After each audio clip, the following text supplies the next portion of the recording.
Այսպես էլ դուք երիտասարդներ հնազանդեցեք ծերերին, ամենքդ իրար հնազանդելով խոնարհությունը հագեք, որ Աստված անբարտավաններին հակառակ է կենում, բայց խոնարհներին շնորհք է տալիս։ Խոնարհեցեք Աստծո հզոր ձեռքի տակ, որ ձեզ բարձրացնե ժամանակով, ձեր բոլոր հոգսը նրա վրա գցեք, որովհետև նա հոգս է անում ձեզ համար։ Աստված հոգ անում, եղբայրներ, քուրեր, Տերը մեզ համար հոգ անում, եւ նա միշտ մեզ հետ է, եւ նրա ձեռքը միշտ երկարացած է մեզ հանելու նեղ վիճակից, դժվար վիճակից, նա միշտ կարող է մեզ օգնել, ինչքան էլ անկարելի վիճակ լինի։ Միգուցե դու փորձանքի, փորձության մեջ ես եւ մտածում ես,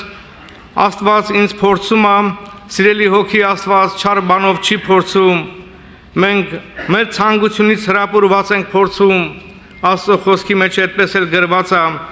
Մենք մեր ցանկությունից հրապուրված փորձությունների մեջ ենք գնում, բայց այդ փորձությունները նպատակ ունեն մեր կյանքի մեջ։ Եվ փորձության մեջ, եղբայրներ, քուրեր, պետք է երևա մեր հավատարմությունը։ Եվ մենք բոլորովին ուրախություն պետք է համարենք, երբ որ կերպեր փորձությունների մեջ ենք գնում։ Եվ ես նորից եմ ուզում ասել, փորձությունը մեր կյանքի մեջ նպատակ ունի, որ մենք ճանաչենք մեղավոր մարդ ենք, փորձությունը նպատակ ունի, որ մենք ճանաչենք, մենք չենք կարող ազատագրվել, որ մեզ պետք է մեր սիրտը նրա առջև բացել, հանձնվել նրա ձեռքերի մեջ։